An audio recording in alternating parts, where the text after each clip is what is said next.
Links to previous episodes are given in the video description, so don't forget to like, subscribe and share the video. The Alpha's Stepmate. Episode 3. Chapter 30. Dimitri's POV. I was a bit calmer today. SKOL wasn't as angry and my need to destroy everything around me wasn't as bad as yesterday. Sleeping next to my princess helped like I knew it would. I couldn't even remember what was troubling me while I was lying next to her. Everything seemed so irrelevant while she was in my arms. She was all that mattered. You look a little bit better today, Will said as he walked into my office. I smiled and gave him a small nod. Maddie is my cure for everything, I said, making him shake his head. I'm just waiting for the day when you will tell me she woke up and saw you there, Will said, chuckling. I rolled my eyes at him. It wouldn't happen. SKOL was keeping an eye on her and he would alert me if he noticed her waking up. It's not going to happen, Will, I said. SKOL is keeping an eye on her while we are sleeping. Will chuckled again and gave me a small nod. Are you hungry? He asked. I was thinking that maybe you would want to go to the diner and get something to eat. My heart raced. I would see Maddie again. I could eat, I said as I stood up. Will smirked and followed me out of my office. Are you really hungry, or do you just want to see Maddie? Will asked teasingly as we were walking out of the pack house. Both, I mumbled, glancing at him. He had a huge grin on his face. I am so happy for you, man, he said. Maddie seems like a great girl. A small smile spread across my face. She is amazing, I said as I remembered how she held on to me last night. It felt like she needed me as much as I needed her. She held on to me tighter than ever before. Her body knew who I was to her and I couldn't wait until she knew it as well. Thankfully, the diner wasn't far from the pack house. Will and I were there in a matter of minutes. I saw Seth's mom, Macy, behind the counter. That was weird. Seth was usually the one working during the week. Will and I sat at our usual booth and I looked toward the kitchen door. Maddie wasn't out here so she must have been in the kitchen. Good morning, Alpha, Macy said as she approached our table. Good morning, Beta. May I take your order? I furrowed my eyebrows a little. Good morning, Macy, I mumbled, looking behind her. Macy serving us was unusual. Even when she was working, she would spend most of her time in the kitchen. Seth, and now Maddie, did all the servings. Why was Macy serving us? Where were Seth and Maddie? Did Maddie have a day off? No. I knew her schedule. She was supposed to be here today. I was staring at the kitchen door, waiting for Maddie to walk out. I already missed her and needed to see her. Where is Seth? Will asked, making me look back at Macy. She smiled and looked at Will. He and Maddie took a day off, she said happily. They went on a hike together. My heart stopped beating. SKOL stirred and I could feel his anger pulsating. I had to hold back a growl. A hike. I forced myself to speak. I couldn't breathe. I didn't know where she was and I couldn't breathe. Easy, Dimitri. Will mind-linked me. Yes, Macy nodded. Seth took her to the Whispering Willow Lake. Fear washed over me. That hike was dangerous. The trail was challenging even when the weather conditions were perfect. It was steep and narrow, with jagged rocks and loose gravel underfoot. The path wound along the edge of a cliff, with a sheer drop on one side. It was even more dangerous now when it was snowing outside. What was Seth thinking? Not to mention that Maddie didn't have her wolf yet. Someone could attack them. Something could happen to her. She could fall and hurt herself. She could develop hypothermia. She could. I had to stop myself from thinking about all the bad things that could happen to her. I couldn't let anything happen to her. I had to go get her. That's a dangerous trail, Macy, Will said, his voice laced with worry. Why did Seth take her there? I tried to swallow the lump in my throat. Oh, don't worry, Beta, Macy said. Seth knows that trail well. Nothing bad will happen. I couldn't count on that. I had to go get her. If something happened to her, ask her how long ago did they leave. I mind-linked Will. When did they leave? Will asked. About an hour ago, Macy said, smiling. Oh, thank goddess. They didn't make it far. I stood up, making Macy look at me confused. I am sorry, Macy, I mumbled. I remembered that I have something important to do at the office. I didn't wait for her response. I rushed outside and ran toward the trail. Dimitri, maybe you shouldn't. Will mind-linked me, but I interrupted him. I am going to her. I growled. Something could happen to her. I am going to kill Seth if she gets hurt. Do you need help? Will sighed. No. I said. Go back to the office and wait for me. Will didn't mind-link me back.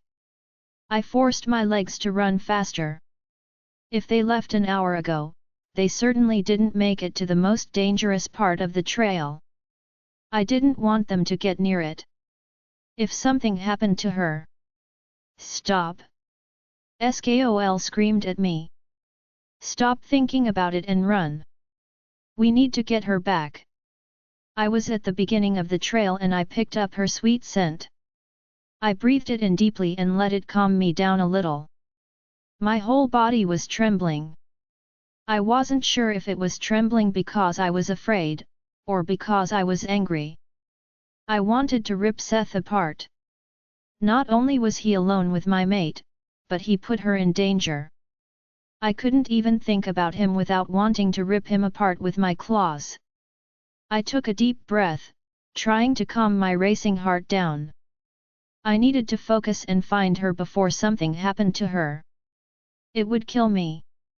I had no reason to be in this world without her.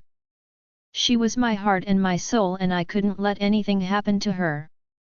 Madeline's POV. Let me help you, Maddie, Seth said as he wrapped his arm around my waist and picked me up. There was a huge rock on our path. It was covered in snow and I couldn't see where I was going. Seth managed to step over it, but I couldn't. I was too short and not coordinated enough to pull it off. Seth tightened his arm around me and pressed me against his chest. He smiled at me as he pulled me over to him. I forgot that you don't have your wolf yet, he chuckled as he put me down. I don't think it will get any better after I get my wolf, I mumbled. I've always been a bit clumsy. Seth chuckled as he fixed my hat and scarf. Are you cold? He asked, making me shake my head. I'm okay, I said, giving him a small smile. I was cold, but there was no way I would go back to that house any sooner than I had to. I wasn't going to let Janet hurt me again. Seth smiled and took my hand in his.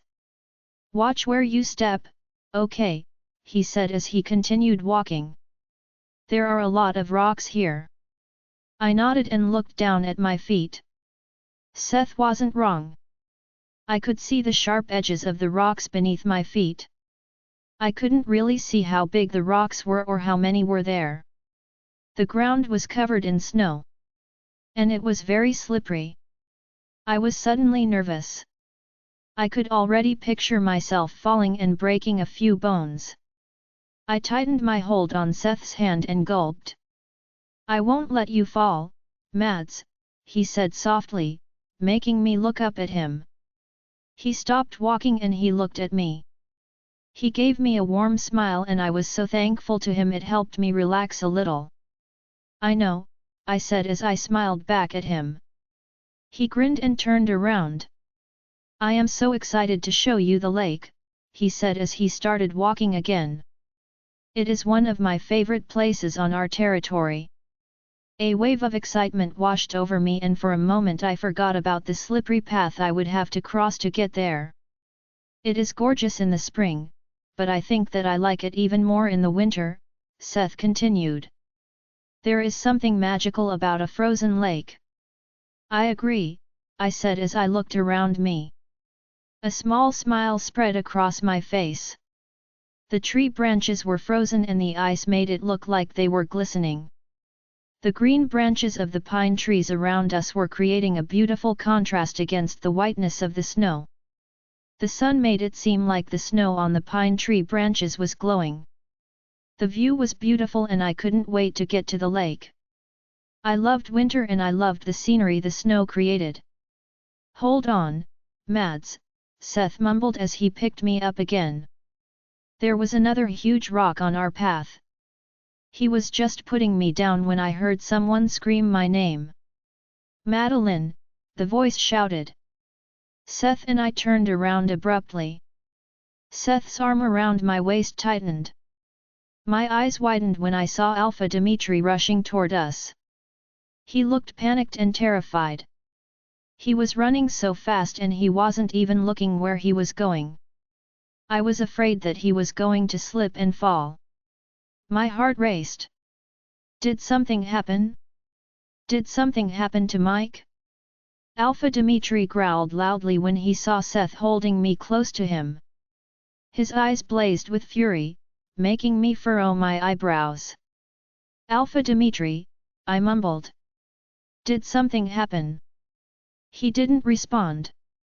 He continued approaching us at a fast pace and ripped me out of Seth's arms as soon as he was close enough.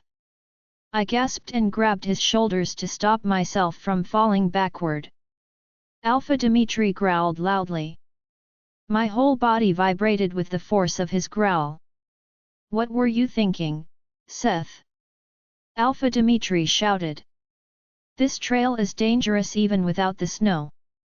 She doesn't have her wolf yet. She could have fallen. Something could have happened to her. Are you insane? My eyes widened as I glanced back at Seth. I could see a mixture of fear and anger on his face. Alpha Dimitri was holding me tightly. I couldn't move. I was pressed so close to him that I could feel his heartbeat. His heart was racing. It's okay, Alpha, I forced myself to speak. Seth is taking good care of me. Nothing will happen. I will be okay. He looked at me and a shiver went up and down my spine. I had no idea why his eyes on me made funny things happen inside my body. You will be okay because I am taking you home, he said, growling quietly. He looked at Seth and tightened his jaw. I am taking both of you home, he continued. That is an order, Seth. I looked back at Seth and saw him nod. He tightened his jaw and looked at me. You can put her down, Alpha, Seth said. I can take care of her. Alpha Dimitri growled loudly again. I am not putting her down, he said, making the nervousness inside me grow. I am not risking her getting hurt. I gulped and opened my mouth to tell him that I wouldn't get hurt, but he looked at me before I could even say a word. Don't start, Maddie, he mumbled quietly. I am making sure that you are safe. But why? Why did he care so much? Alpha Dimitri turned around and started walking back. I looked at Seth who was following behind us. His fists were clenched and he had an angry look on his face. Don't you ever do something like this again, Madeline, Alpha Dimitri said sternly, making me look back at him. You can't put yourself in danger like that. I wanted to ask him why he cared, but the look on his face told me not to. It was probably because of Mike. I was Mike's daughter and he didn't want anything to happen to me. I sighed and looked back at Seth. I saw him looking at me with a mixture of emotions on his face. I gave him a small smile, but he didn't smile back. I felt guilty. I ruined our hike. I would have to find a way to make it up to Seth. Dimitri's POV. My heart was racing and I had to use so much of my strength to keep Skol from taking over and killing Seth. Will you stop it? I growled at him. I need to focus on her and bring her home safe. You are distracting me. Skol growled but stopped pressing to be released. Did you see his arms around her? Skol growled. He touched her. He touched what's ours. I tightened my jaw and forced myself to breathe as deeply as I could. I saw that and I wanted to rip his arms off. He shouldn't have touched her. He wasn't allowed to touch her. No one was allowed to touch her. I tightened my arms around her and focused on her scent. I knew it would calm me down. And I needed to calm down before I turned around and snapped Seth's neck. Mine, Skol growled quietly. I focused on my mate in my arms and I noticed her shivering. A growl escaped me, making Maddie look at me confused. You are cold, I said as I stopped walking and put her down. I started taking my jacket off, but she stopped me. I am fine, Alpha, she said, looking up at me. Staring at her big, green eyes made my knees buckle. Her skin was pale, but her lips, cheeks, and the tip of her nose were red because of the cold. She looked adorable and I wished that I could capture her lips with mine. You are cold, I repeated, my voice quiet and raspy. I took my jacket off, wrapped it around her, and picked her back up again. I could tell that she didn't want me to carry her, but I didn't give her a shit. She put herself in danger. While I was running and trying to find her, I kept imagining her hurt. I needed to hold her to remind myself that she was okay. A small smile spread across my face as I lifted her. She was wearing my jacket and I could smell my scent on her. Other males would be able to do the same. Other males would be able to smell me on her and they would know to back off. It wouldn't last long, though. Not until I marked her. After I did, my scent would be on her for the rest of our lives. Everyone would know that she was mine. No one would dare to touch her or take her away from me. I heard Seth behind us and the anger hit me like a train. I forgot that he was there for a moment. What were you thinking, Seth? I asked again. What if something happened? She is cold. She could have fallen. She could have hurt herself.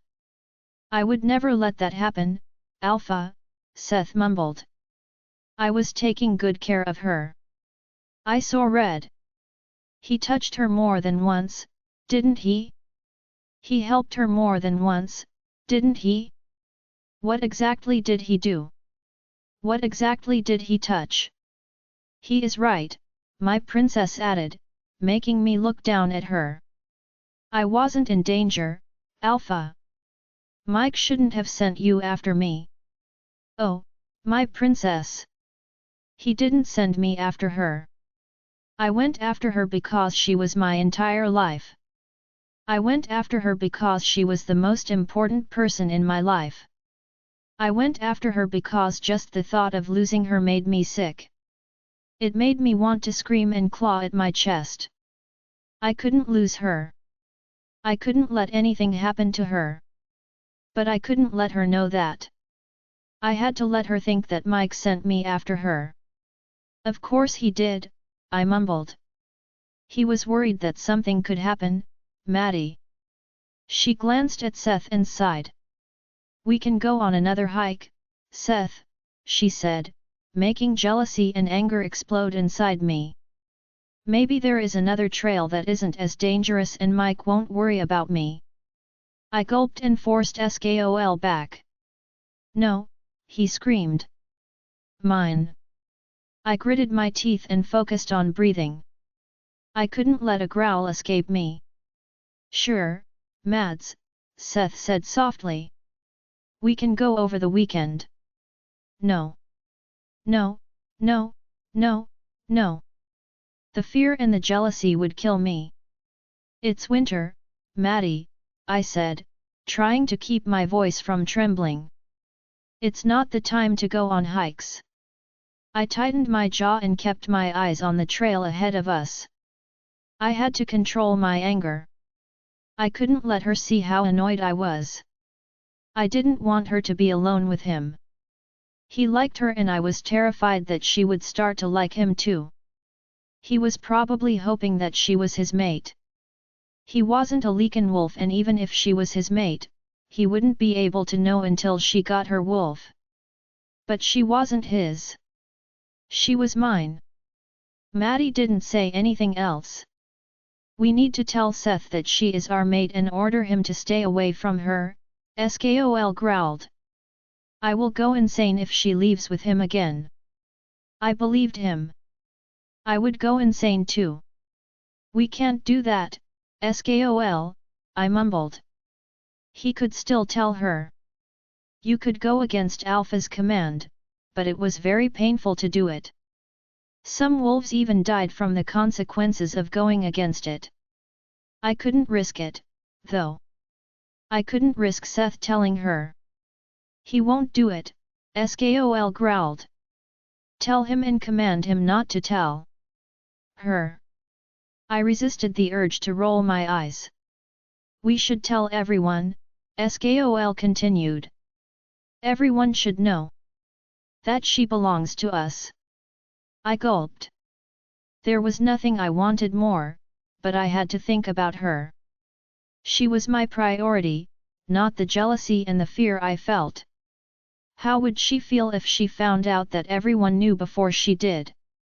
I asked him. She would be devastated, Skol. Finding your mate is such a special and beautiful thing. I am not taking it away from her. I am not telling anyone. I am not risking it. Seth wouldn't go against your command, Skol said stubbornly. I ignored him. I wasn't going to risk it. I didn't even know Seth that well and I couldn't be sure that he wouldn't try to tell her. I looked down at my princess and I took a deep breath, letting her scent overwhelm me. I couldn't wait until I was lying next to her again. I could wait to hold her and kiss her soft cheek. I was sure that my fear and anger would disappear as soon as I would lay next to her. Nothing else would help. She was my cure for everything. Dimitri's POV: how long until we get the results back? I asked the doctor as I watched him write something down. I couldn't wait for the 6-week mark and I thought that I was going to lose my mind waiting for it. The only thing that kept me sane was Maddie and sleeping next to her every night. I wanted the results back as soon as possible. I wanted to tell Savannah as soon as possible. Why are you so eager to get rid of me and your child? Savannah asked as she wiped her cheeks. This is your pup, Dimitri. I am your Luna. We should be together, Dimitri. I saw red. She wasn't my Luna and her pup wasn't mine. How long, doctor? I asked, keeping my eyes on Savannah. A couple of weeks, Alpha, the doctor said, making the anger inside me explode. I wanted it to be done today. I wanted it to be done now. Savannah sobbed and lowered her head. I wish that you believed me, she said, sobbing loudly. You are going to kick yourself over this. This is your pup, Dimitri. I gulped and tightened my jaw. I really wanted to punch her, but I wasn't going to hurt her pup. I wasn't that cruel. I approached her and placed my finger under her jaw. I lifted her head and studied her face for a few moments. She took that as a sign that I changed my mind. She smiled and wrapped her arms around my waist. I removed them immediately. I was Maddie's to touch. She had no right to touch me. Her eyes widened and another fake tear fell on her cheek. I will give you some privacy, the doctor said as he gathered his things and left the room. I kept my eyes on Savannah the entire time. She looked angry, but I didn't give a FK. I was the only one who had the right to be angry. She lied to me and tried to take me from my mate. She deserved to be punished, and she would be as soon as she gave birth to her pup. Are you here? I mind-linked Will as soon as the doctor closed the door. I am. He responded. I am escorting him out. Don't worry. I needed to secure the sample. I was afraid that Savannah or my mother would try to tamper with it. I was afraid that they would fake the results so they could make me take Savannah as my mate. I wasn't going to let it happen. The doctor and the sample he took had better security detail than I did when I traveled to other packs. Nothing was going to happen to the doctor or the sample. No one was going to tamper with the results. Keep me posted. I told him and focused back on the woman in front of me. I know what your plan was, Savannah, I said, making her eyes widen. You wanted to be Luna all along, didn't you? You thought that you could do it by faking a pregnancy. She gulped and shook her head. She wanted to talk, but I didn't let her. Your first plan failed when I didn't believe you, I continued. My reaction wasn't what you hoped it would be. You probably thought that I would be happy and take you as my mate immediately. I would mark you, have sex with you, and you would become pregnant. I would never know. When exactly did it happen and you would achieve what you always wanted? She shook her head again. I didn't, she spoke, but I interrupted her. So you had to find another way to trick me, I sighed. You found some poor man, FK him, and got pregnant, thinking that I wouldn't question anything. How stupid and naive do you think I am? Anger washed over me and I had to push Skol back. He was ready to come out and rip her apart. I didn't FK anyone, she cried out. This is your pup. I laughed and shook my head. We both know that's not true, Savannah, I said. In a couple of weeks, we will have an official confirmation and I wouldn't have to put up with you or your lies any longer. She sobbed and lowered her head. I can't wait to see the expression on my mother's face once she realizes that you've been lying, I said, making her look back up at me. Will suggested that my mother was somehow involved in Savannah's plan, but I didn't want to believe it.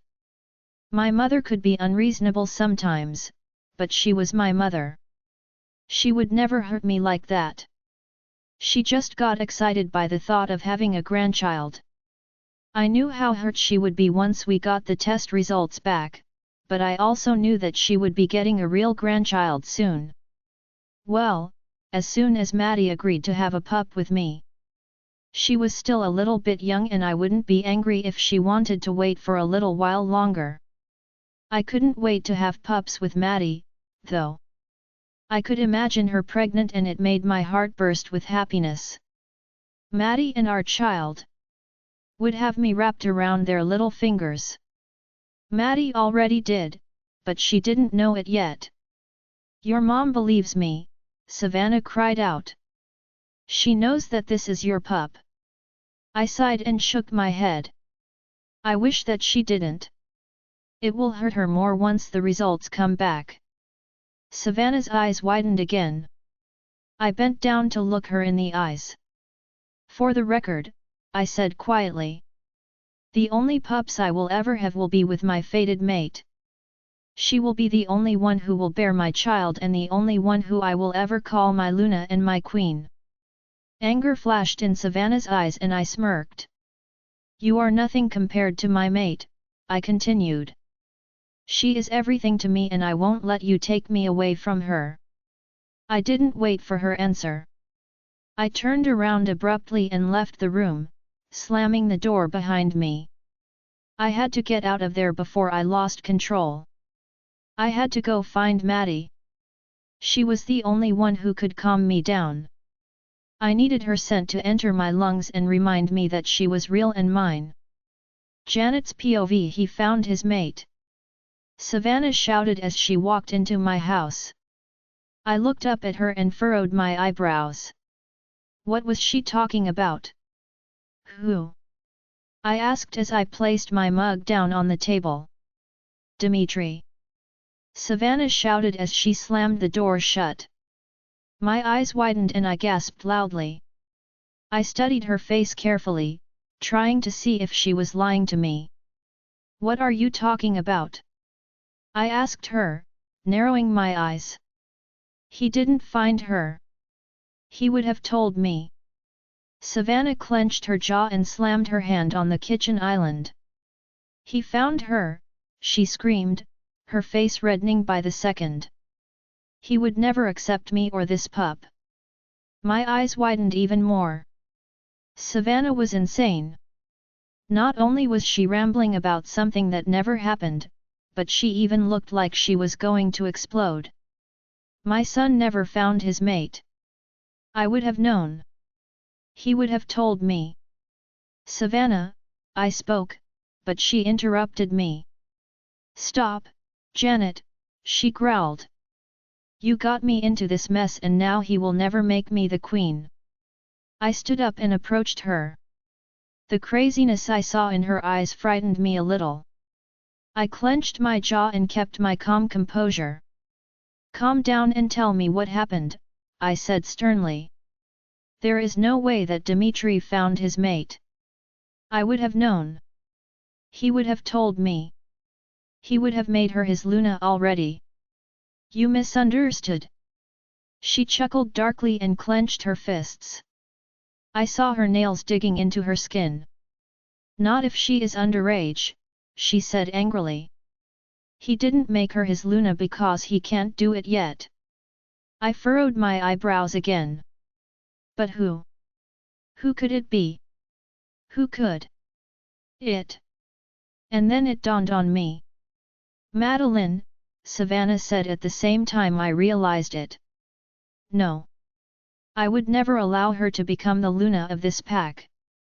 She would never become queen. She would never become my son's mate. I growled loudly. That's impossible. I exclaimed, clenching my fists hard. She is not his mate. Savannah rolled her eyes and approached the table. I turned around to look at her. She sat down, closed her eyes, and took a deep breath. Maybe it's not her, but he found her, she said quietly. I am sure of it. Anger made my blood boil and my heart race. It wasn't Madeline. I couldn't have been Madeline. She little, poor couldn't become the new queen.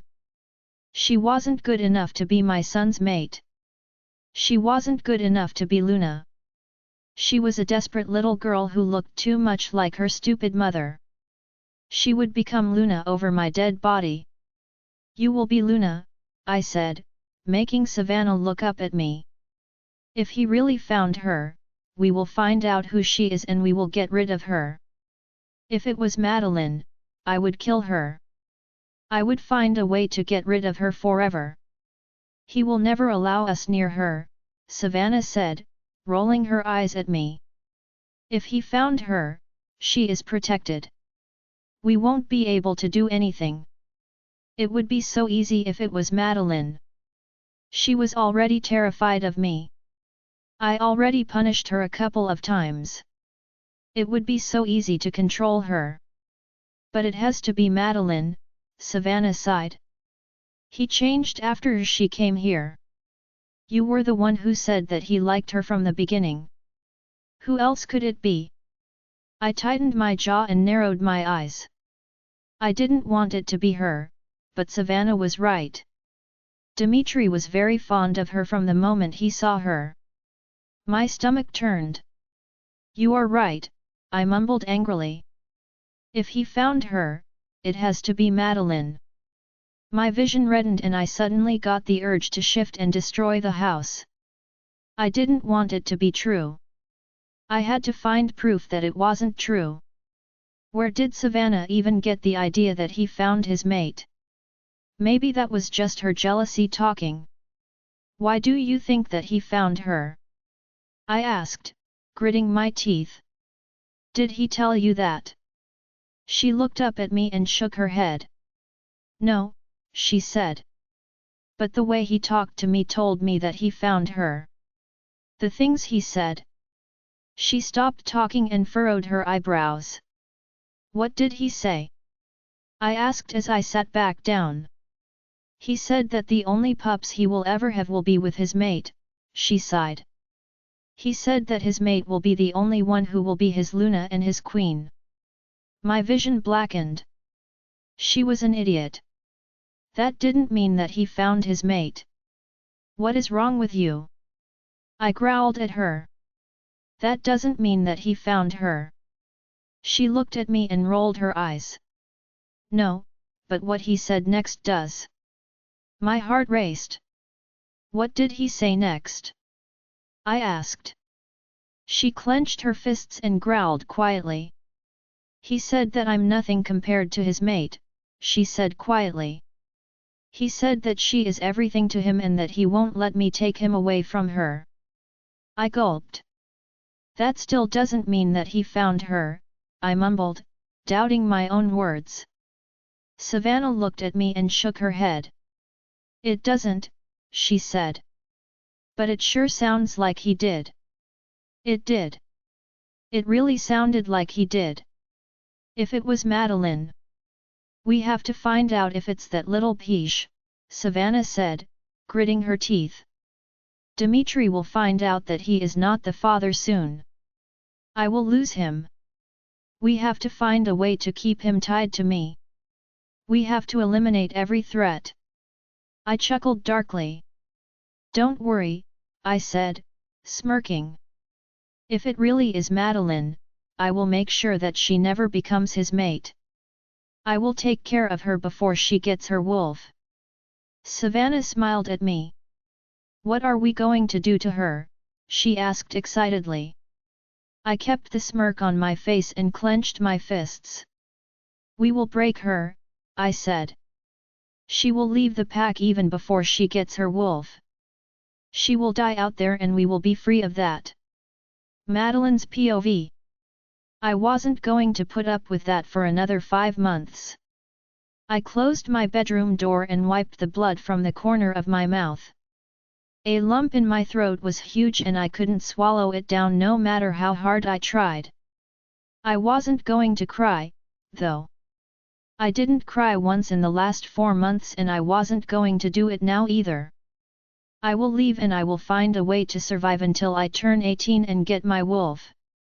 I will hide somewhere. I will be okay. And even if something happened to me, I wouldn't be missed.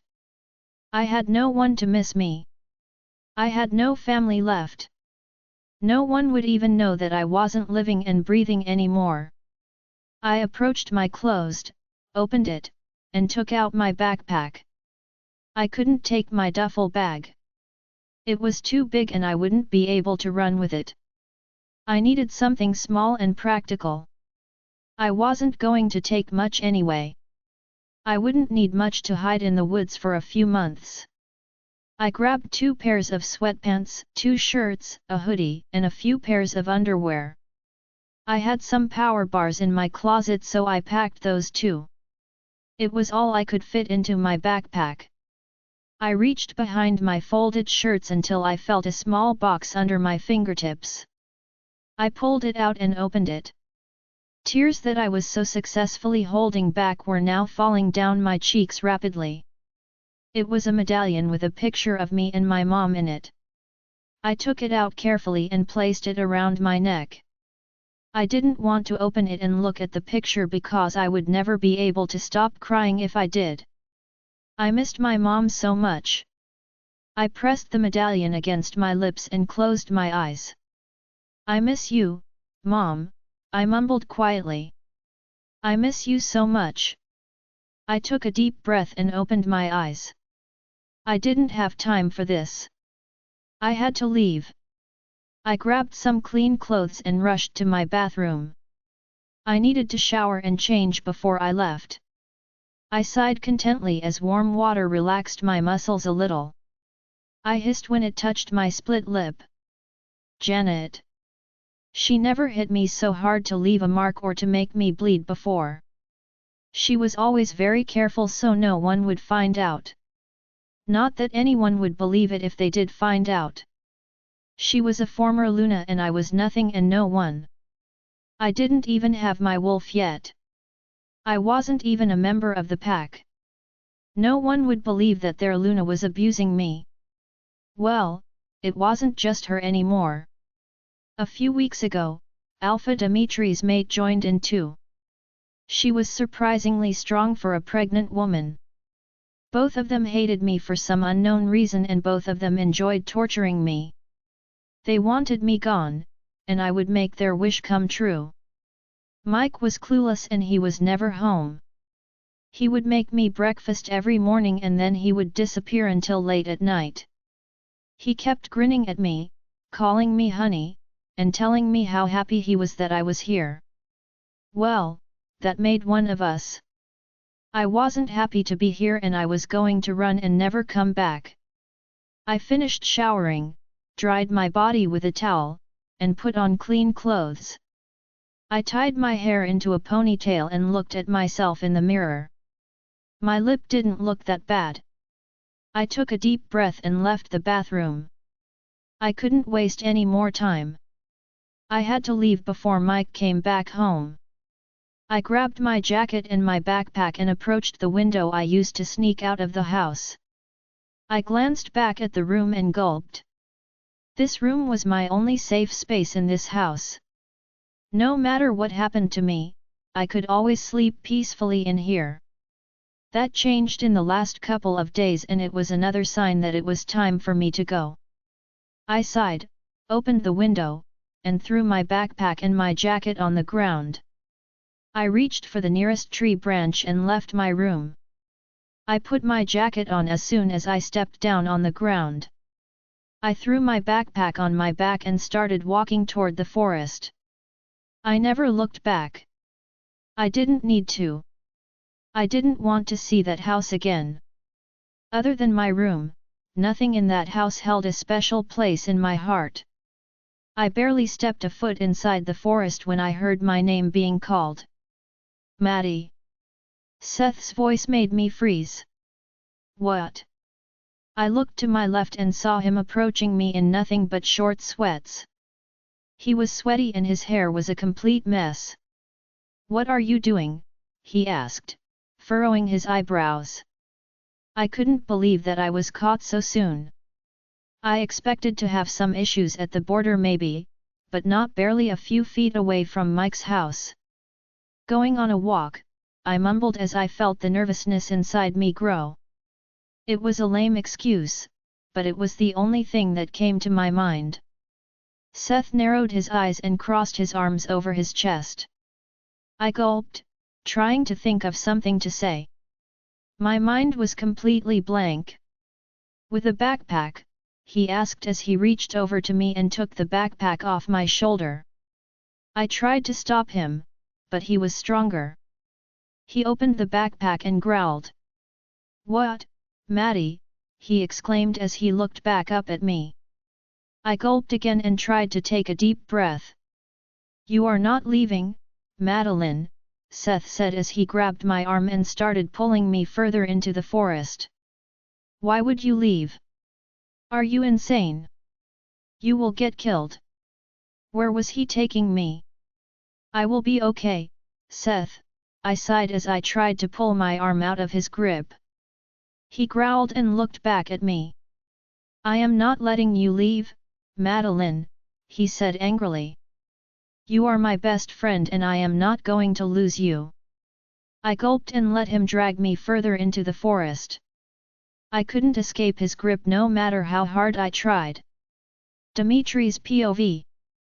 I had a huge smile on my face. I was holding the envelope that proved Savannah's pup wasn't mine and I felt like I was going to explode with happiness. I was right all along. The pup wasn't mine.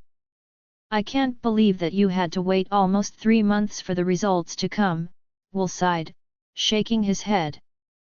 I don't give a crap, Will, I said, placing the envelope on the desk. The results are here and that's all that matters. The pup isn't mine. I can finally tell her. Will chuckled and shook his head. You told her that multiple times already, he said, making me roll my eyes. Yes, but now she can't hurt me no matter what she does, I said, smiling again. Even if she goes against my command and tells someone, her lie can't hurt me. I have proof that pup isn't mine.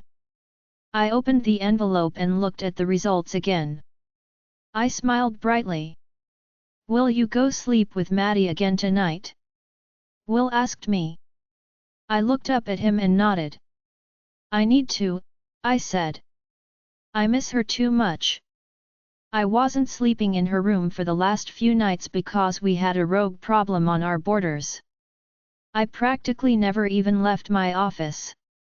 I hadn't even seen Maddie in a few days and I was losing it a little. My heart wouldn't be able to go through another night without her. I gulped and clenched my fists.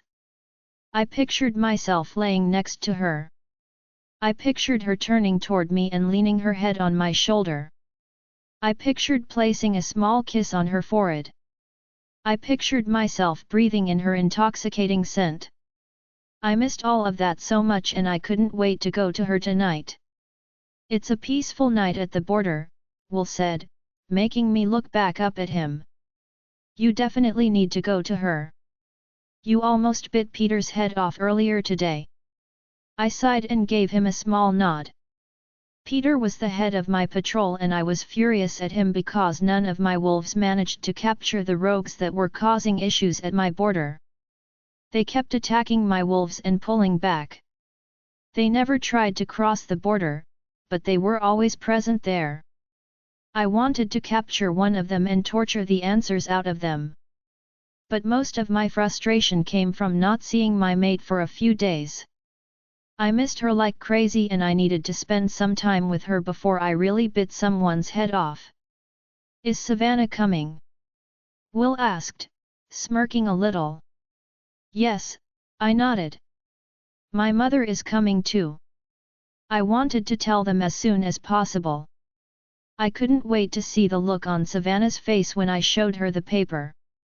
I was a bit sad because I knew that my mother would be disappointed, but I would give her a grandchild as soon as Maddie wanted to have children. I could hear them approaching my office and I couldn't help but grin widely. I can't wait to see the look on Savannah's face, Will mumbled quietly. I looked at him and smirked. It will be priceless, I said just as the door opened and my mother and Savannah walked inside. Savannah's belly was huge. She was only about a month away from giving birth. I have wonderful news, I exclaimed as soon as they walked inside. Savannah smiled brightly. My mother narrowed her eyes at me. Did the test results arrive? Savannah asked excitedly. Did you finally see that I am telling the truth? I grinned and my heart skipped a beat. I was so happy. The results arrived, I confirmed. And they proved that I was telling the truth the whole time. The pup isn't mine. Savannah's eyes widened. My mother growled quietly. I opened the desk drawer and handed the copy of the results to Savannah. I am sorry that your pup will be fatherless, I said. But maybe you could still talk to the real father and ask him if he would like to be involved. I hated Savannah, but her pup was innocent. He or she deserved at least one decent parent. I didn't know who the father was, but I hoped it was someone who would take good care of his child. Savannah sobbed and looked down at the paper I gave her. I looked at my mother and expected to see the sadness on her face. The anger I saw surprised me. What surprised me more was that she wasn't angry at Savannah. She was angry at me. Did you fake the test results because of your mate? My mom asked angrily. Why would you do this to Savannah, Dimitri? I raised you better than that. My eyes widened and anger exploded inside me. What was she talking about? Does she know about Maddie? Will mind linked me and I could hear worry in his voice. I didn't answer him. I couldn't. What are you talking about, mother? I growled. What mate? You found your fated mate, didn't you? Savannah sobbed. I knew you did when that doctor took the sample a few months ago and you talked about her like you already knew who she was. You found her and you faked the results. My heart stopped beating. I haven't found her, I said, trying to remain calm. I spoke about her like that because I was angry that you tried to take me away from her.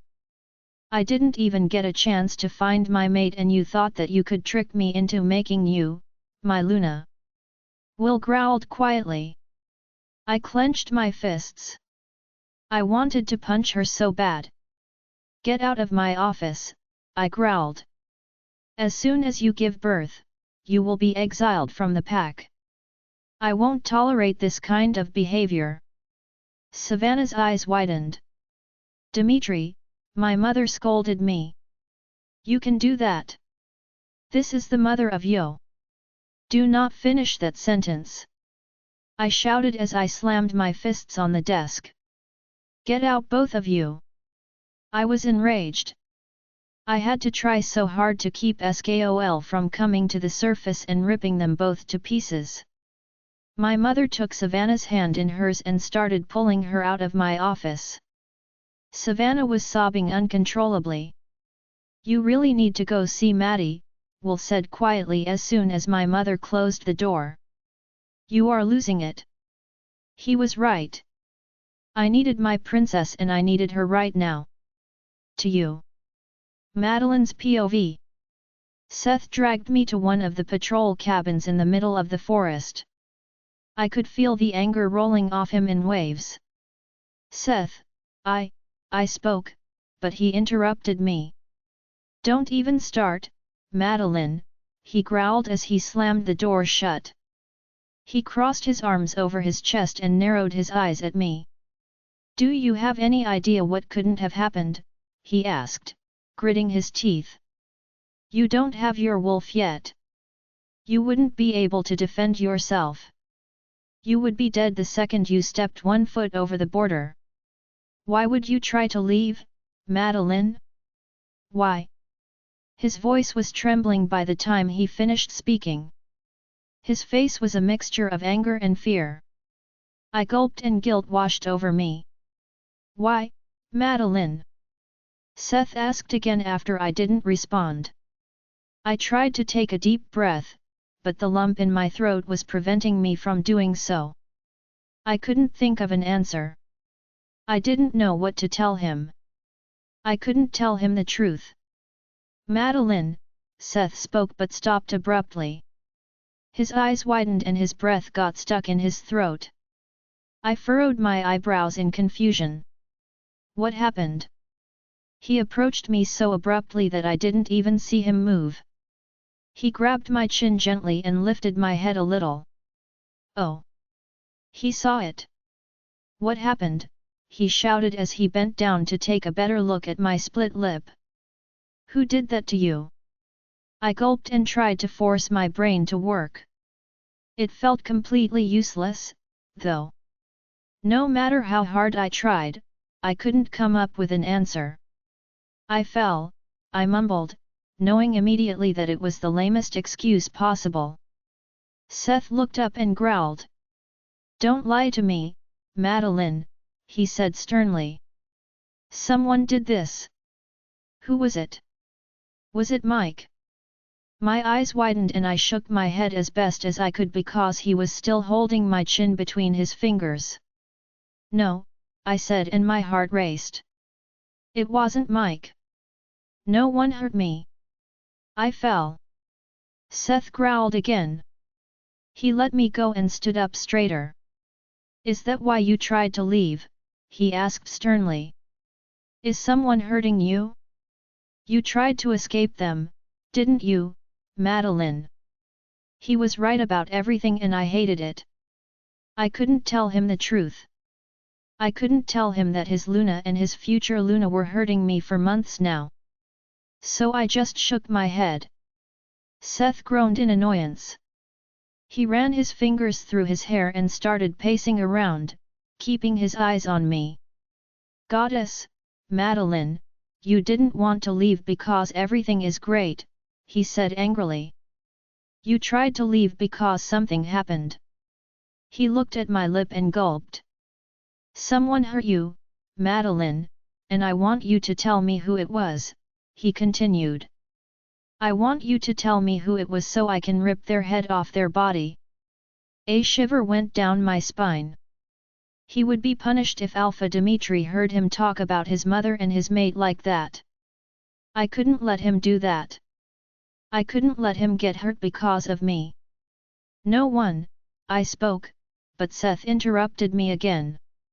Don't, Madeline, he exclaimed, pointing a finger at me. Don't lie to me. I took a deep breath and released it slowly. I fell and I bit my lip. Seth, I mumbled. His eyes widened and he stopped pacing around. He clenched his fists and furrowed his eyebrows. Why are you lying to me? He asked. I can protect you, Maddie. I want to protect you.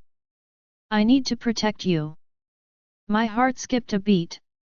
The softness in his voice made me shiver. No one in this pack cared about me as much as he did and I couldn't let him get hurt. I couldn't let anything happen to him. I had to protect him too.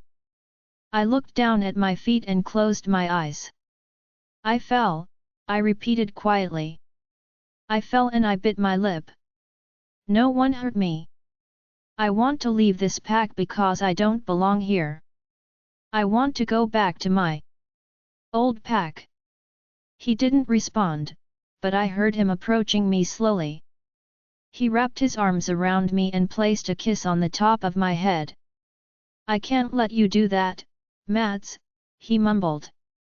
I can't let you leave. I would die if something happened to you, Madeline.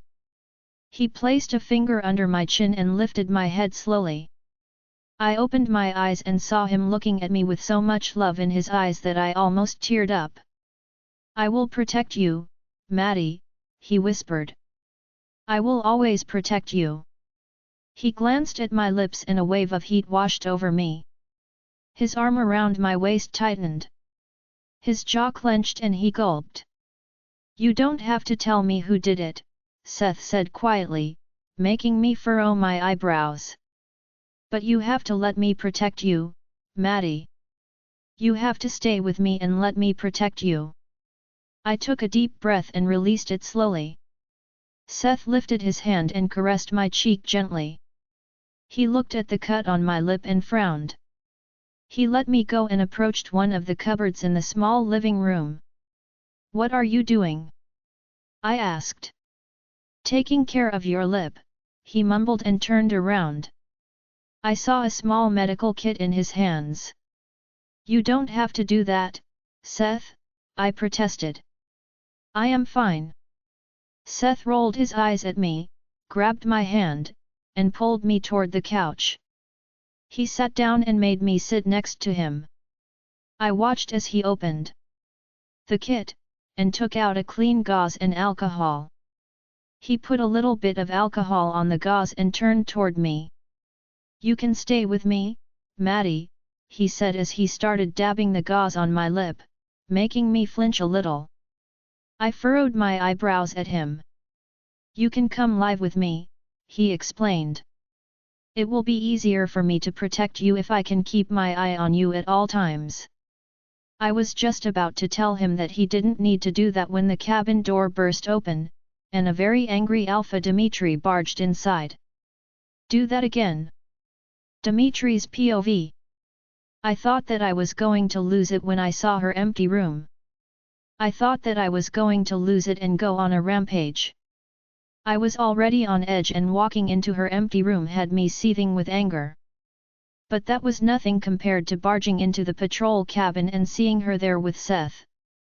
That was nothing compared to seeing him take care of her split lip. My heart stopped beating and I almost passed out. She was hurt. My princess was hurt. I was staring at her wide-eyed, unable to move. I couldn't look away from the wound on her lips. It wasn't big, but to me, it looked huge. It was a symbol of my failing as a mate. I didn't protect her. She was hurt and I wasn't there to stop it. What happened? I forced myself to speak. I looked at Seth and saw red. One of his hands was on her knee. He was touching her. He was touching what belonged to me. I could feel my heartbeat in my eyes. Anger was flowing through my veins, making it impossible for me to feel anything else. Skol was screaming and thrashing inside me. I tried to ignore him, but it was so hard. Seth spoke, but Maddie interrupted him. Fell, she said, making me flinch. I went out for a walk and I fell. Seth is helping me. I gritted my teeth and tried to take a deep breath. It was impossible, though. I was full-blown panicking. I forced my body to move and I slammed the door shut. I approached her and grabbed the gauze from Seth's hand. Both of them were staring at me wide-eyed. Move, I growled at Seth, making him narrow his eyes slightly. It's okay, Alpha, he said. I can take care of her. You don't have to, move, I growled again, interrupting whatever he was going to say next. I was angry and jealous. I wanted to rip his head off, but I couldn't do that to Maddie. Seth glanced at her again and did as I said. I sat down next to my princess and lifted her head so I could look at her lip. How did you manage to hurt your lip like that? I asked, trying to hold back a growl. I lifted the gauze and patted her lip gently. She flinched a little, making me grab her waist tightly. She relaxed under my touch and a wave of relief washed over me. Her body knew who I was. I fell and bit it, Maddie mumbled, glancing at Seth. I frowned and remembered what she had said earlier. I didn't register it before because I was so angry and scared that I didn't listen properly. She went on a walk. We had a rogue problem and she went on a walk in the woods. The fear exploded inside me and I almost threw up. If something had happened to her. If they somehow got inside my territory and hurt her. My vision blackened and I growled loudly. She flinched and I tightened my hold on her. Did you say that you went out for a walk? I asked, blinking hard so I would get my vision back. She gave me a small nod and I almost screamed in terror. I threw the gauze on the coffee table and cupped her cheeks. I was breathing heavily and I was sure that my heart was going to jump out of my chest. She was staring at me wide-eyed. Don't you ever do that again! I exclaimed, trying to control the fear I felt. I took a deep breath and clenched my jaw.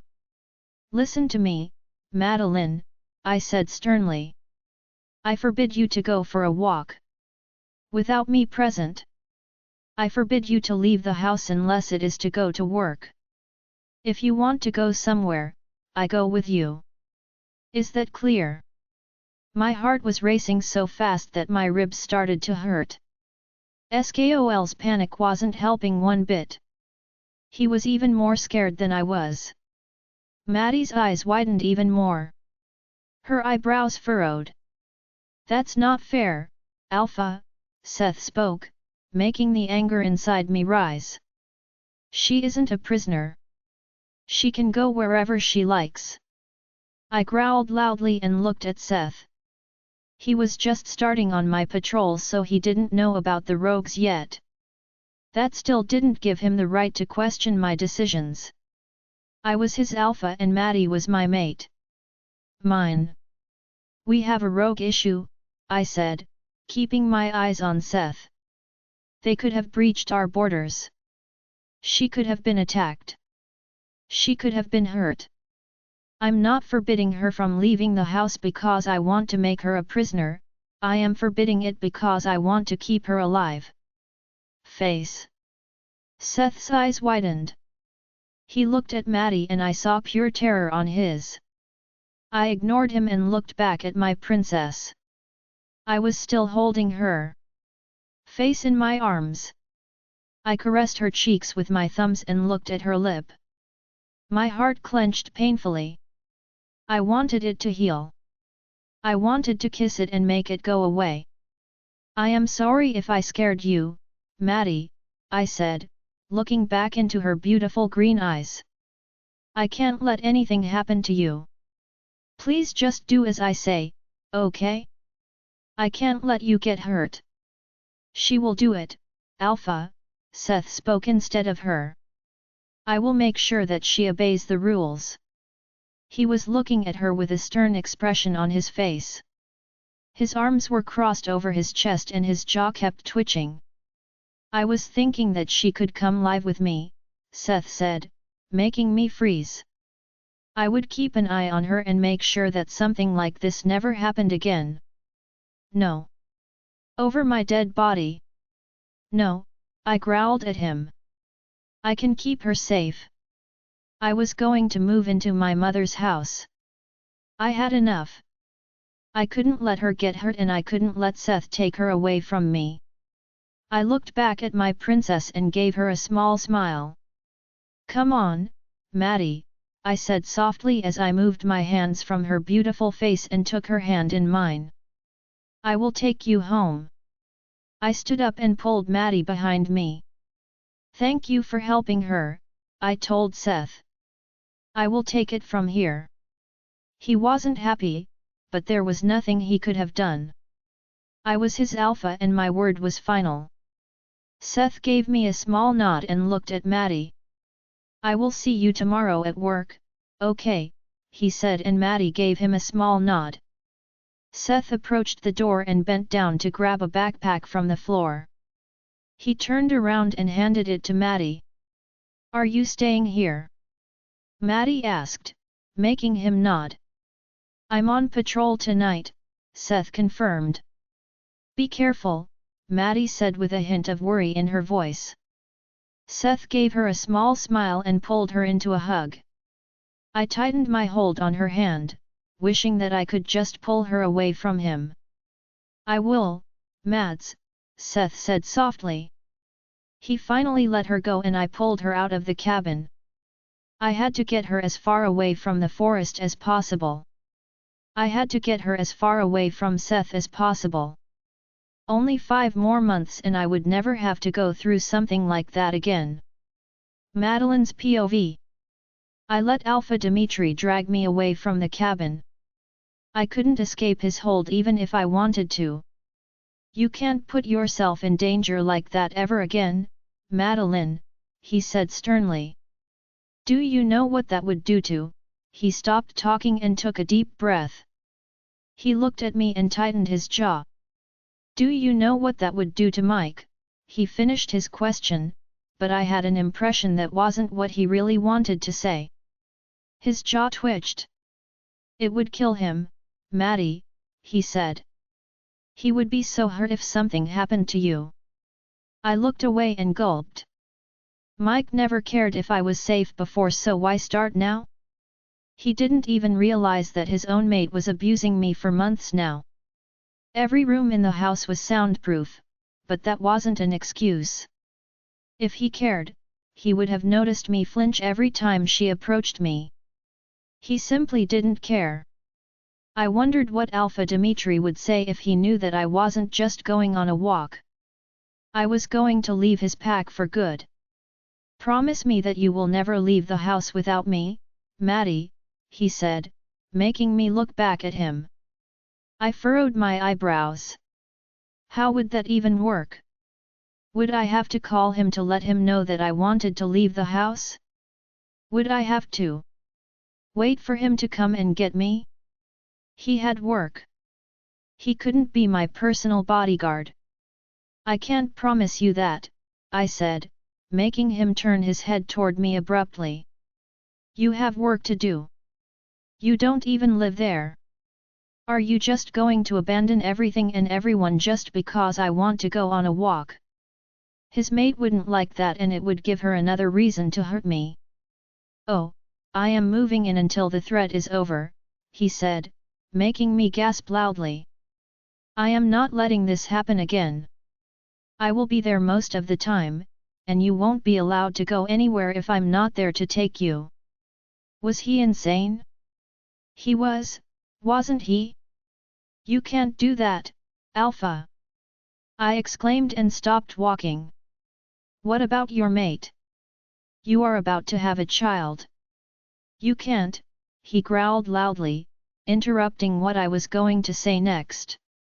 She isn't my mate and her child isn't mine, he said, making me gasp in shock. What? Alpha Dimitri sighed and ran his fingers through his hair. He tightened his hold on my hand and looked at me with a sad expression on his face. She lied and tried to trap me, he said. She wanted to become Luna and Queen by trying to convince me that she was pregnant with my child. I knew that she was lying as soon as she came to tell me that she was pregnant. My heart clenched painfully. He must have been so hurt. How did you know that she was lying? I asked quietly. I am a Leakin and my wolf would have known if she was carrying his pup, Alpha Dimitri explained. Also, the time didn't match. She got pregnant after we had. He stopped talking and took a deep breath. I furrowed my eyebrows. He looked like he was a bit embarrassed. Why? I slept with her only a few times, he mumbled, looking down at his feet. It didn't mean anything and I regret it now. He looked up at me and gulped. I regret everything about her, he said. She tried to take me from my mate and he stopped talking and my heart skipped a beat. His mate? So he did find her? You found your mate? I asked quietly and an unknown feeling stirred inside me. I didn't recognize it, but it was uncomfortable. I decided to ignore it. It didn't matter. The fact that he found his mate shouldn't have made me uncomfortable. He tightened his jaw and gulped. No, he mumbled. But I already love her with my entire heart and soul. I fought for her, Maddie. I did everything that I could to prove to everyone that that pup isn't mine and I did it all for my princess. I can't lose her before I even got her, so I fought as hard as I could. My heart skipped a beat. The intensity of his glare sent shivers down my spine. I fought and I won, he continued softly. I will never let anything or anyone stand between me and her. She is the single most important thing in my universe and I am going to show her that until my last breath. His voice was trembling by the time he finished speaking. I was completely frozen. My heart was racing and it was the only thing I could feel. I was glad that we stopped walking a while ago because I couldn't feel my legs anymore. The way he talked about her made me want to. No. I couldn't even let myself finish that thought. I wasn't her. I would never be her. I didn't want to be her. I wanted to leave this pack and never come back. I cleared my throat and forced myself to speak because the silence was getting uncomfortable. She is a lucky girl, I mumbled quietly. Alpha Dimitri smiled, making my knees buckle. I am glad you think so, he said as he lifted his hand and caressed my cheek. And I hope that she will forgive me for the mistakes I made. I smiled back and gave him a small nod. I am sure that she will, I said softly. His smile grew and I felt something weird in my stomach. It was a ticklish feeling that I had never felt before. I am so happy that you came to my pack, Maddie, Alpha Dimitri said. I am so happy that I got to know you. I didn't know what to tell him. I was glad that I got to know him too, but I wasn't happy to be here. I wanted to leave and I would leave the first chance I got. I forced a small smile on my face and decided to tell him just one small part of the whole truth. I am glad that I got to meet you too, I said, forcing a small smile on my face. Thank you for taking care of me. Alpha Dimitri smiled and pulled me into an unexpected hug. Always, Maddie, he said as he placed a small kiss on the top of my head. I will always take care of you. I shivered and gulped the lump in my throat. 5 more months and that would no longer be possible. Dimitri's POV. I was pacing around my office, trying to figure out what to do. The packs are reporting multiple attacks, Alpha Dimitri, Peter said quietly. Something serious is going on. Maybe we should call a meeting, Will suggested. We need to figure out what they want. I clenched my fists and continued pacing back and forth. I was annoyed and I wanted to go face those alone. I wanted to capture them all and torture the answers out of them. Why were they attacking the packs? Why were they attacking my kingdom? What did they want? Every rogue we captured so far let us torture him to death. None of them spoke. None of them told us the truth. None of them told us who was behind it and what their ultimate goal was. I could only guess, and my only idea was that they were after my throne. Do it, I said, trying to hold back a growl. Call every alpha here. We need to strike back. I can't let them kill our people. I can't let them hurt anyone else. Will nodded and left my office. Do you need anything else, Alpha? Peter asked, making me look at him. I stopped pacing around and shook my head. No, I said. Keep the borders safe and capture as many as you can. Let's hope that at least one of them will talk. Peter gave me a small nod and left my office. I ran my fingers through my hair and closed my eyes. I was so angry lately. I wanted to wreak havoc on the rogues attacking my packs and my kingdom. I wanted to show them what happened when you messed with one of the strongest lycans in existence. I clenched my fists and opened my eyes. I wasn't going to let them win. I wasn't going to let them destroy what my father fought so hard to build. I was going to protect my kingdom. I was going to protect my people. I was going to protect my father's legacy. I took a deep breath and pictured my princess face in front of me. Knowing that her birthday was only 2 weeks away was the only thing that was keeping me sane. Only 2 more weeks and she would be mine.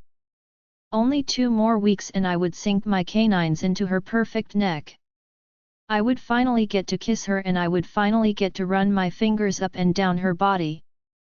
Living with her for the last 4.5 months was torture. She was so close, but so far away. I got to see her every day, but I never got to touch her.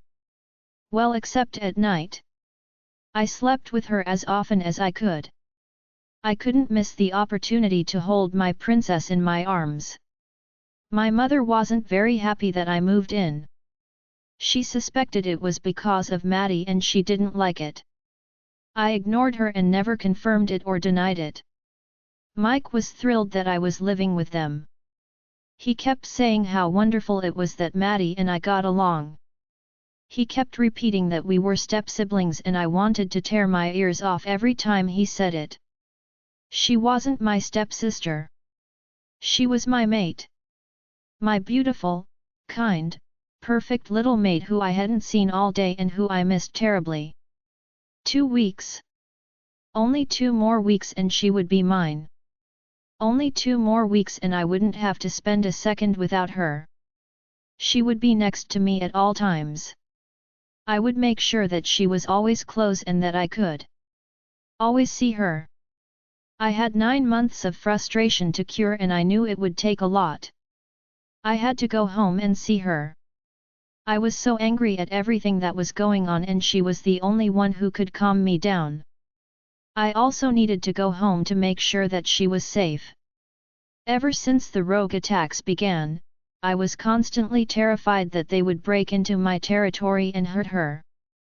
I knew that I would know the second they breached the border and they would never be able to get to her, but my fear wasn't rational. It was completely paranoid and guided by nothing but my overprotectiveness and overpossessiveness. She was mine and just thinking about someone hurting her had me ready to kill. "Let's go home," Skol said. "You are making me nervous when you think about these things, Dimitri." I already knew that. I could feel his nervousness grow. He was stirring and quiet growls were escaping him. He was right, though. It was time to go home to my princess. I am going home. I mind-linked my beta. Keep me posted about the meeting. Say hi to Maddie. Will said. I already started sending out messages. I will let you know when I hear back from someone. Thank you. I said and cut our mind link. Thankfully, my mother's house wasn't far from the pack house and I was walking through the front door only 5 minutes later. Dimitri. I heard Mike's voice coming from the kitchen. I glanced upstairs and groaned. I knew that my princess was upstairs. She never spent time with my mother and Mike. I wanted to go to her, but I knew that my mother would give me shit for not saying hi to them. I clenched my fists and walked toward the kitchen. My mother and Mike were sitting at the table, eating dinner. My eyebrows furrowed. Where was Maddie? Why wasn't she eating with them? Where is Maddie? I asked before either of them could speak. She said that she isn't hungry, Mike said, pointing at the chair at the head of the table. Come eat with us. She wasn't hungry? Oh, she was in for a lecture. She had to eat. I will eat a little bit later, I said. I'm going to go get Maddie. She has to eat. Mike smiled and gave me a small nod. I couldn't convince her. Maybe she will listen to you. Of course, she would listen. She had to listen. I wasn't going to let her get sick. She wasn't eating enough anyway. I wasn't going to let her skip meals.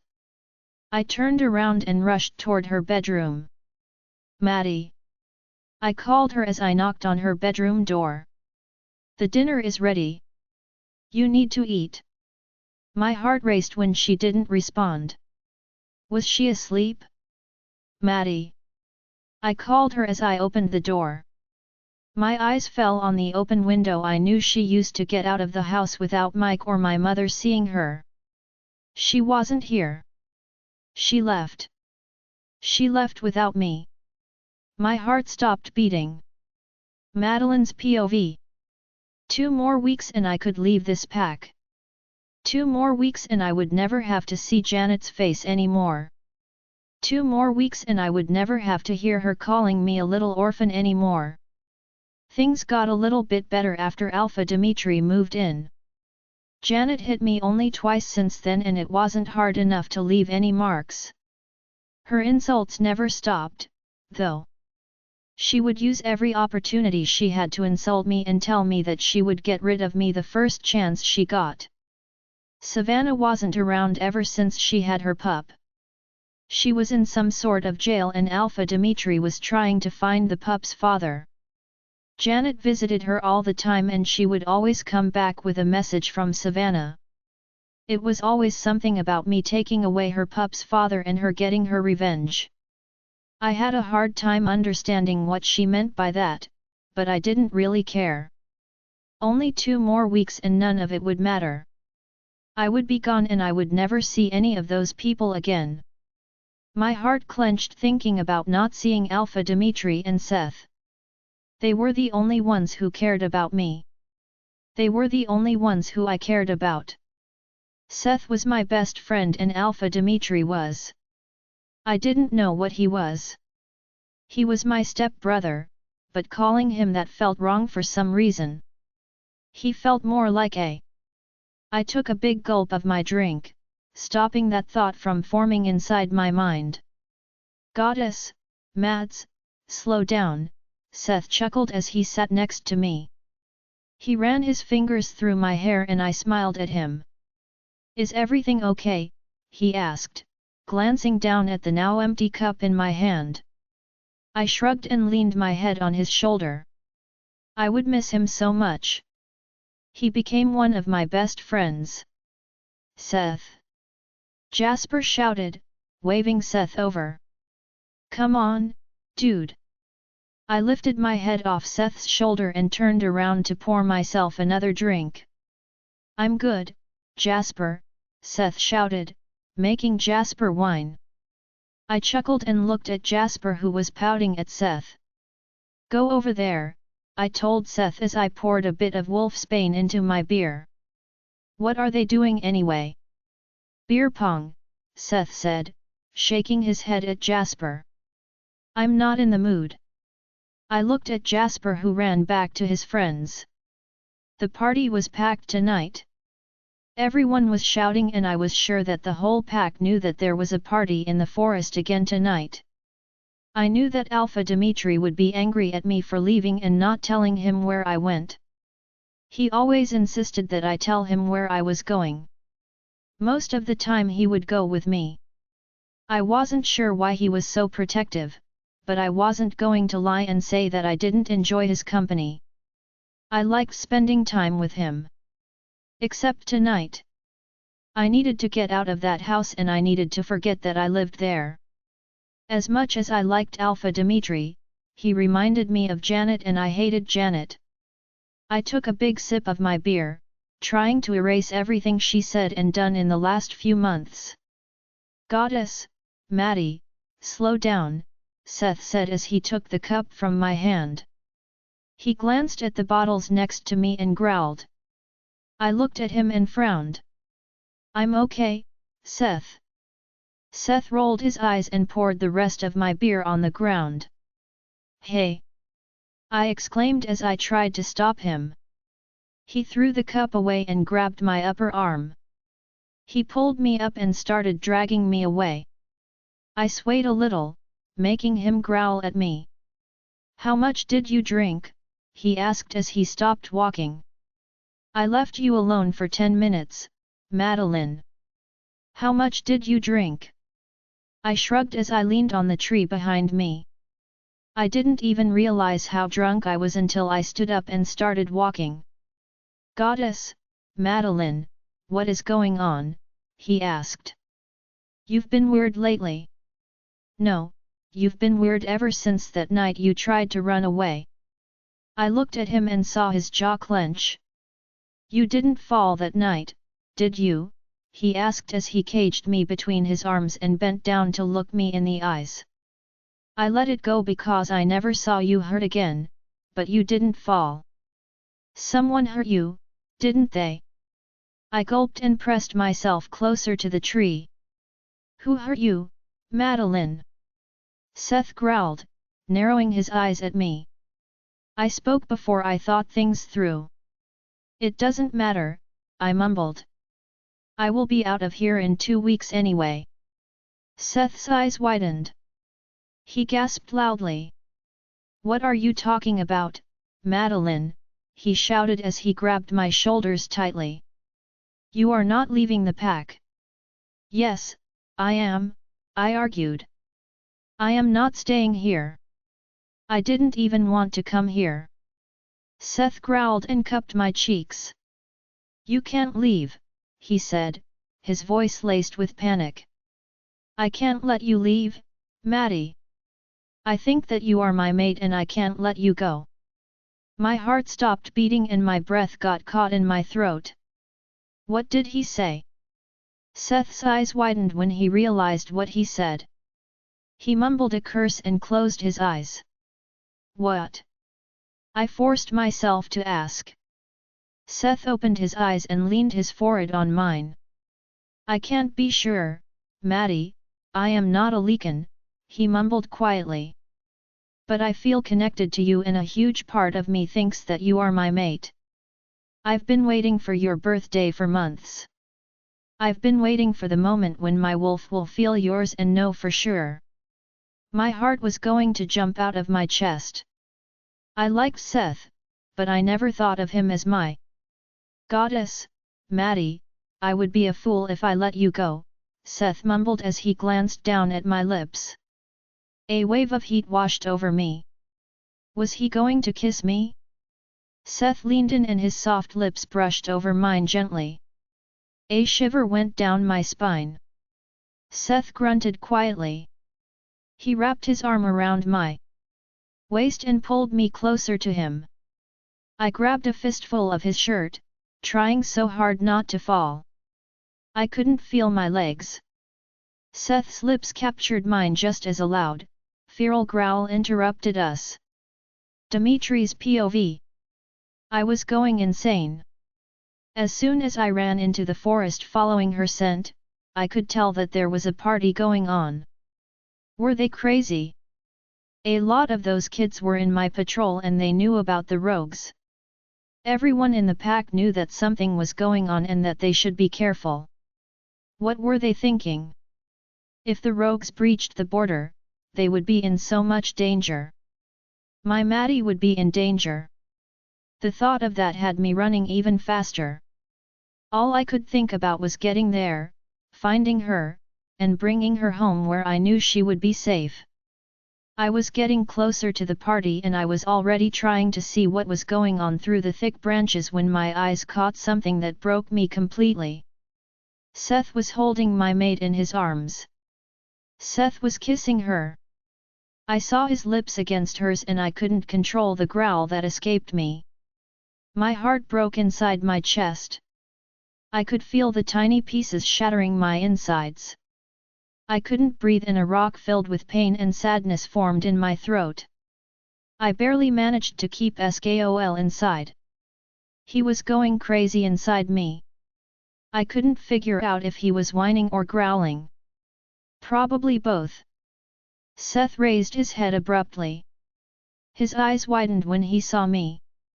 I glanced at Maddie and saw that she was staring at Seth with a mixture of surprise and confusion on her face.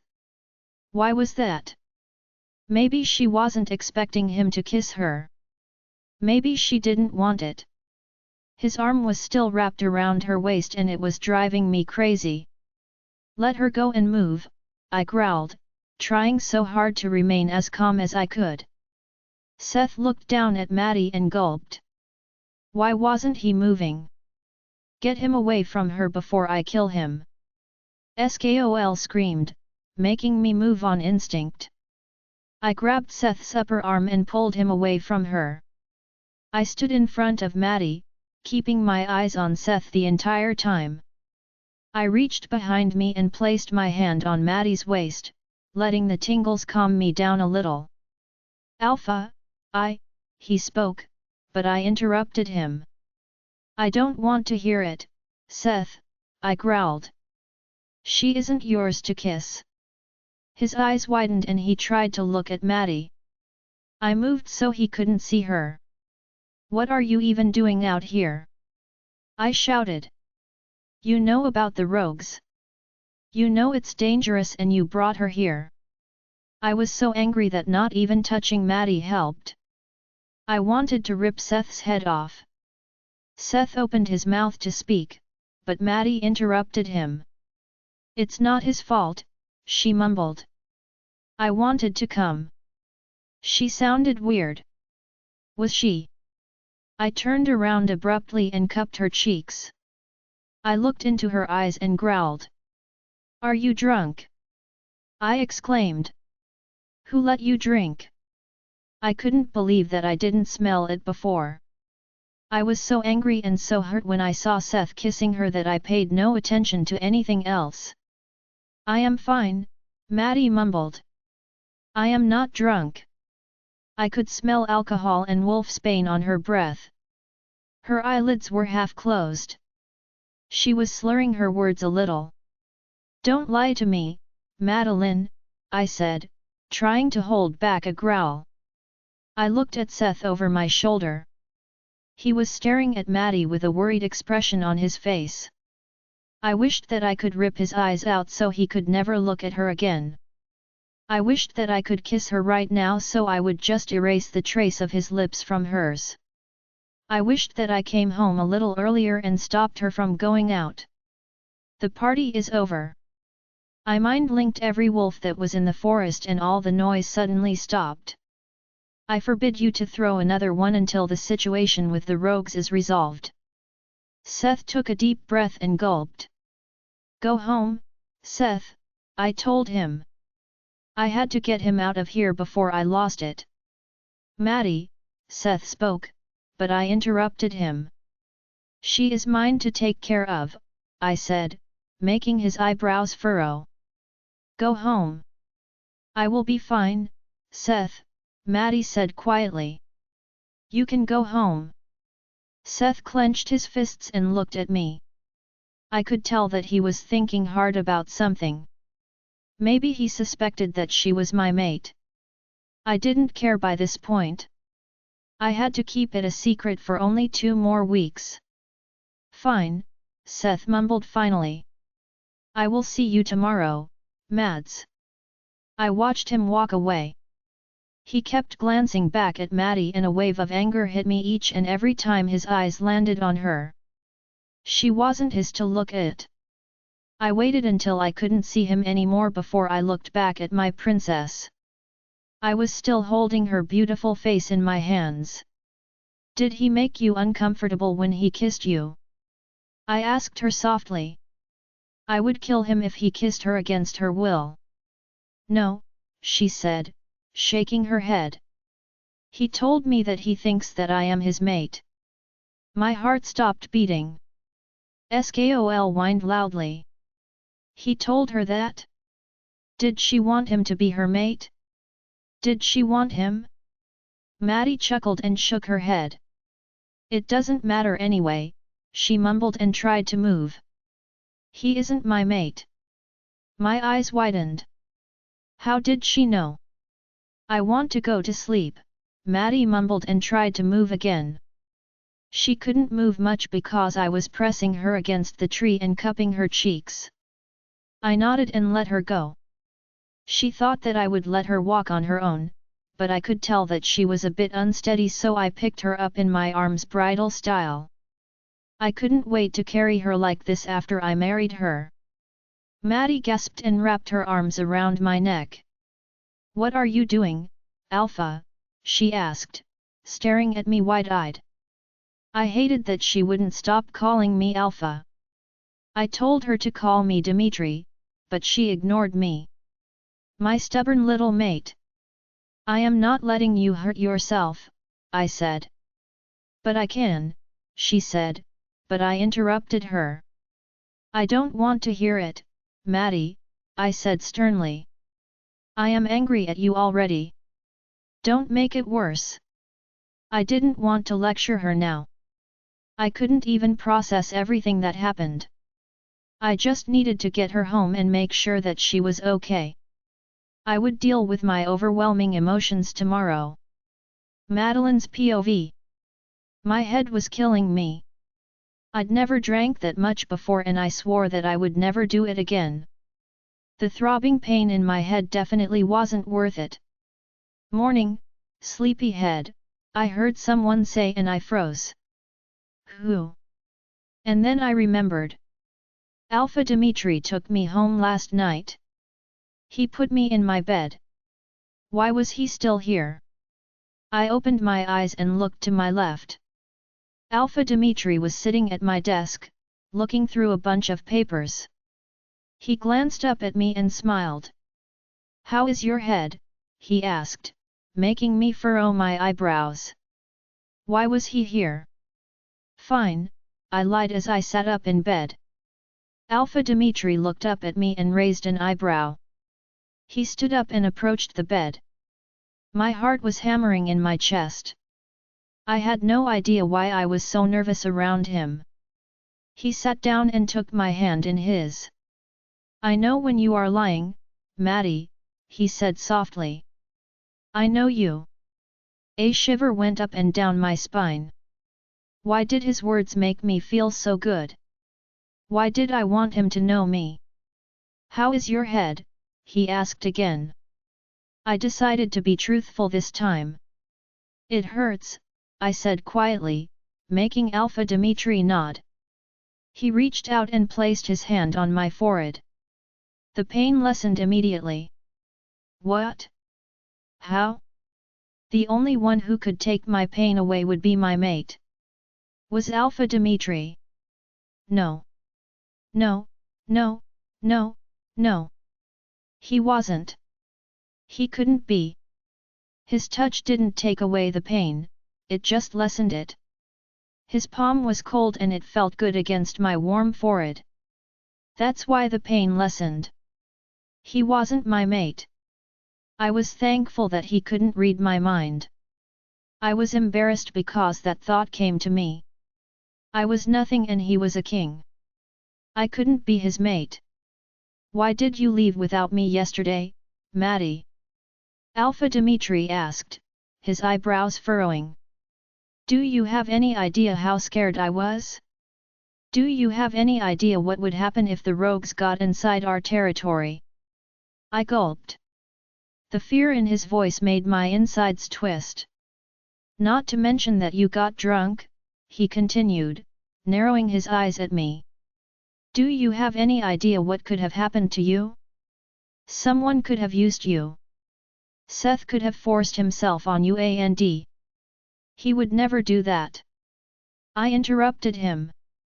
Alpha Dimitri moved his hand from my forehead. His jaw clenched. He isn't that kind of person, I continued defending Seth. He is my friend. I remembered Seth saying that he could be my mate. I wasn't so sure about it. I didn't want him to be my mate. Not because I didn't like him, but because I didn't want to be tied to this pack in any way. I didn't want anyone from this pack to be my mate. He kissed you, Alpha Dimitri said with a hint of anger in his voice. He looked at my lips and a strange feeling spread around my stomach. What was wrong with me? He didn't force himself on me, I said quietly. Alpha Dimitri gulped and clenched his fists. He gave me a small nod and looked down at his lap. I am sorry, I said. I wasn't even sure why I was apologizing to him. I just had a feeling that I had to tell him that I was sorry. He looked up at me and furrowed his eyebrows a little. For putting myself in danger, I said the first thing that came to mind. I didn't mean to. Alpha Dimitri nodded again. Don't do it again, Maddie. Don't leave the house without me. I gave him a small nod. I could tell that keeping me safe was important to him. I could tell how stressed and worried he was because of rogues at his border. I didn't want to add to his stress. I didn't want him to worry about me. Thank you, Maddie, he said softly and pulled me into a hug. I relaxed into his arms and took a deep breath. I couldn't help but enjoy his scent. It was soothing and it made the pain in my head easier to bear.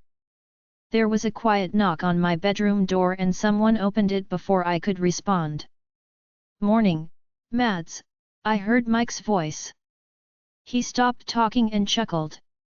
Alpha Dimitri let me go and I looked up at Mike. He was grinning from ear to ear. What is going on here? I heard the voice I feared the most. Oh, Janet was going to kill me. She walked into my room and gasped loudly. What are you doing in her room, Dimitri? Janet shouted, making the pain inside my head worsen. Alpha Dimitri opened his mouth to speak, but Mike beat him to it. Oh, Relax, Janet, Mike said happily. They are siblings. We should be glad that they are getting along. An uneasy feeling washed over me each and every time Mike called Alpha Dimitri my sibling. It felt wrong, and by the look on Alpha Dimitri's face, I could tell that he felt the same. Janet looked at me murderously and my stomach flipped upside down. She would punish me the first chance she got. This was a reason for another punishment, and she wouldn't miss the opportunity. Stop it, Mother, Alpha Dimitri growled. Maddie wasn't feeling well and I was helping her. Janet looked me up and down and tightened her jaw. Are you okay, honey? Mike asked worriedly as he approached me and caressed my cheek. Should we get you to the pack doctor? I am fine, Mike, I said. Thank you. Mike placed his hand on my forehead and gave me a small smile. You don't have a fever, he said. Did you eat something bad maybe? I glanced at Alpha Dimitri, who had a small smirk on his face. Probably, I nodded, looking back at Mike. Okay, honey, Mike said as he caressed my cheek again. You won't go to work today. You need to rest and let us take care of you. I shook my head immediately. No, I am okay, I said, making Mike frown. I have to go to work. Listen to Mike, Maddie, Alpha Dimitri said sternly. I will let Seth know that you will be staying home today. I glanced at Janet. I didn't want to stay here with her. I knew that Mike would leave soon and Alpha Dimitri had to go to work. I would be trapped in this house with her. Janet smirked, realizing that I would be at her mercy the entire day. I can stay home with you, honey, Mike said softly. I am sure that Jack can manage without me for a day. Mike was one of the best fighters Alpha Dimitri's pack had. He was working as a trainer at the training center. I didn't know that until recently. I never asked because I didn't want to know anything about him. I didn't want to get closer to him. This was the first time I was happy that he would stay here. At least I wouldn't be alone with Janet. No, Mike, we need you there, Alpha Dimitri said, shutting down the small spark of hope that had awoken inside me. I will stay with her. My eyes widened. Mike smiled brightly. Janet looked like she was going to explode with anger. I didn't care. I was just so freaking happy that I wouldn't be alone with her. I was hoping that she wouldn't get another chance to punish me in the next 2 weeks. Dimitri's POV. Her birthday was tomorrow and I was going to explode with happiness. I glanced at the watch on my wrist and my smile widened. Only 4 more hours and she would know that she was mine. Only 4 more hours and I would kiss her until we both couldn't breathe. Only 4 more hours and I would get to tell her that I loved her more than anything in this world. Holes are forming in your cheeks, Will mumbled, making me look up at him. He was looking at a map on the desk and he had a small smirk on his face. Shut up, I mumbled, looking back down at the papers in front of me. Where will she go to shift? Will asked, making me shrug. She didn't say, I responded. I am picking her up after she is done with work and I will ask her where she wants to go. There is a wonderful clearing near the wishing pond, Will said. Maybe you could take her there. I put the papers on the desk and smiled. That was a great idea actually. That place would be perfect for her first shift. It would be a perfect place for her to realize that every piece of my body and soul belonged to her. That's a great idea, I said, grinning widely. I will take her there. I was so excited. I kept imagining the moment she realized who I was to her. I kept imagining her jumping into my arms and smiling widely. I kept imagining our first kiss. Everything I imagined was perfect and I would make sure that it happened just the way I imagined it. I would kiss her just as softly and I would caress her body just as gently. I would make it perfect. I would make it a day she would never forget. Skol was a nervous wreck. He was the happiest he had ever been, but his nervousness made him stir all day and I wanted to strangle him. I kept trying to calm him down, but no matter what I said, he couldn't stop freaking out. I understood him, though. He would see his mate for the first time today. I was as excited to see her wolf as he was. Impossible, Skol said. You have no idea how excited I am to shift and hold her in my arms. She will be beautiful, just like Maddie is. I smiled and shook my head. Skol. Will asked, making me look back at him. He is excited, I said, giving him a small nod. I can imagine, Will chuckled. I am surprised that he survived 9 months without telling her. I sighed and rolled my eyes. I had to stop him a bunch of times, I mumbled, making Will chuckle again. The hardest time for Skol was when Savannah claimed that her pup was mine. Skol was terrified that Maddie would never forgive me for sleeping with Savannah. He was terrified that Savannah would somehow prove that her pup was ours. He was on the verge of exploding. I took a deep breath to try and calm down my excitement. I had work to do. The meeting with the alphas of my kingdom was scheduled in 7 days. I had to focus a bit more on work. I still had time until Maddie got off work. I stood up and walked around the table to get a better look at the map. So these are the places most attacks happened, Will mumbled, pointing at the red dots on the map. Most of those places were at my borders. Others were mostly in my most powerful packs.